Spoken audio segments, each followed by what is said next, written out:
2 Thessalonians chapter 2 on Wednesday night. Had a great time with that.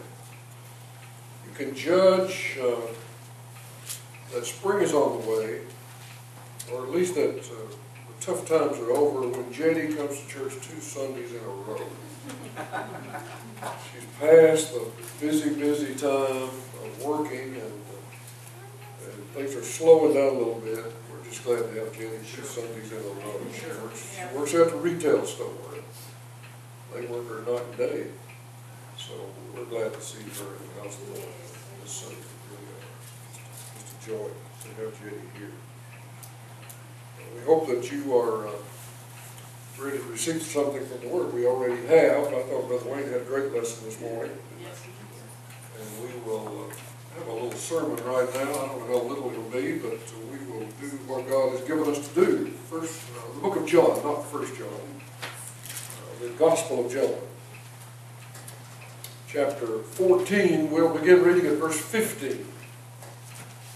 Brother Wayne did me the courtesy this morning of taking about half of my lesson away from him. But we won't let him do that. I think God maybe wanted us both to say something about what we're going to talk about this morning. I'm not talking about work, but he certainly did get into 1 Kings, exactly where I will go this morning.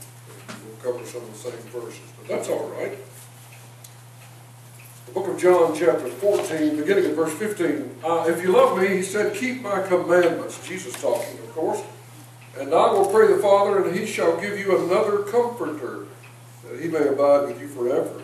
Even the Spirit of truth, whom the world cannot receive, because it seeth him not, neither knoweth him. But ye know him, for he dwelleth with you, and shall be in you.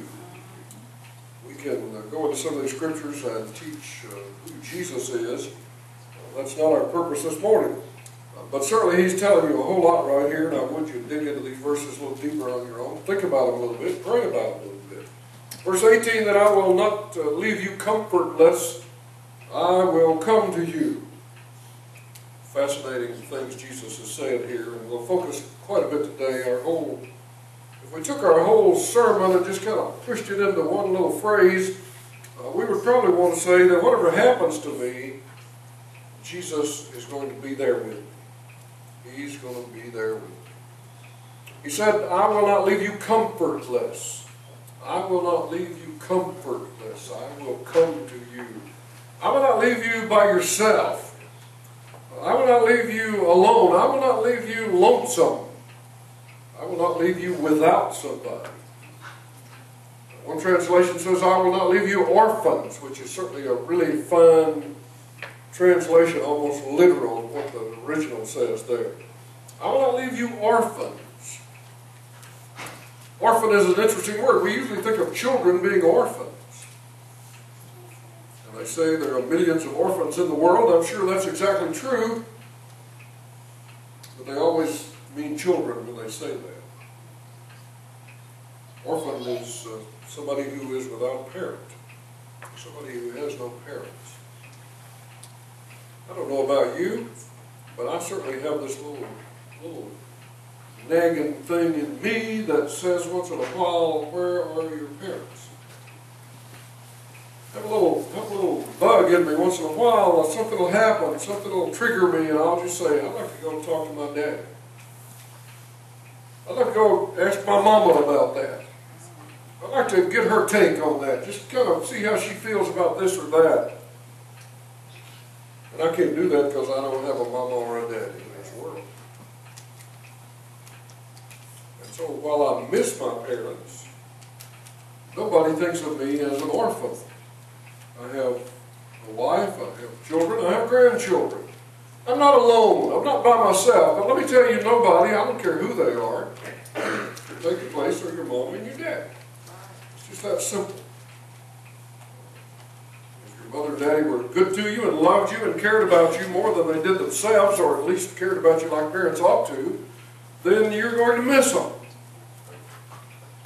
You're going to be lonesome for them once in a while. Jesus said, I will not leave you orphans. I will not leave you without somebody. I will not leave you without somebody who cares about you. My brother was 6 years older than me. One child between he and I, Sister Dottie. And he was always a big brother to me. Always.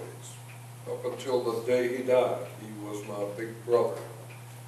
And he understood that, and I understood that as well. But his manifestation of being my big brother was to look out for me, which is only natural in a big brother. You ought to take up for the little person.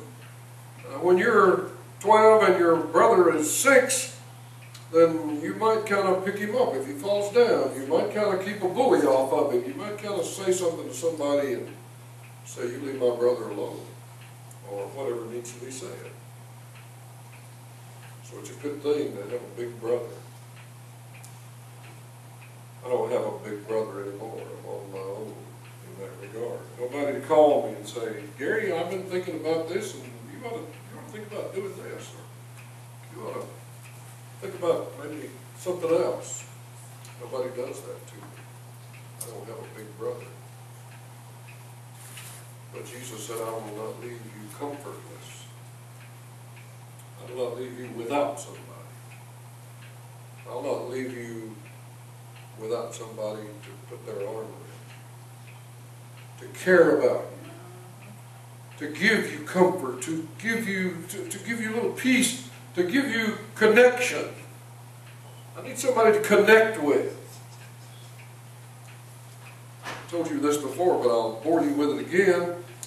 My mother used to tell the story about when she was a little girl, 9, 10, 8, 11, whatever years old. And she's always had this problem with storms. Little children do that. Grown people too. And she and her daddy would sit on the front porch on the steps and watch the storm, watch the wind and the storm coming. And she'd get scared.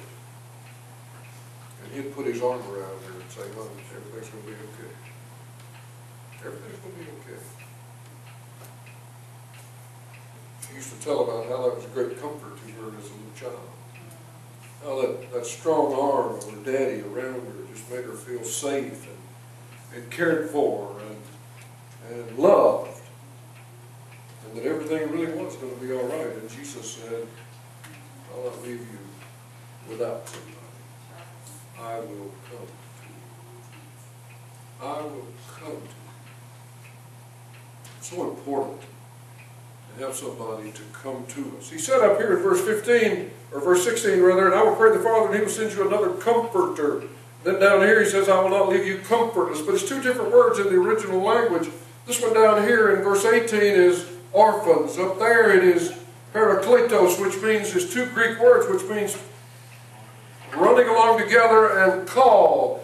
And it is this idea of calling somebody along with yourself. To call somebody to your side. We have somebody we can call to our side. The fact is, we don't even have to call. Oh, we don't have to call. He's already at our side. But we can call Him, and there He is. We can call Him and we know He's there. All we have to do is just call His name and just say, "Jesus, Jesus, Jesus." And He's there. And He's already there before you ever call, because if you have Him in your heart, you've already called Him along. He's already come to you as the Comforter.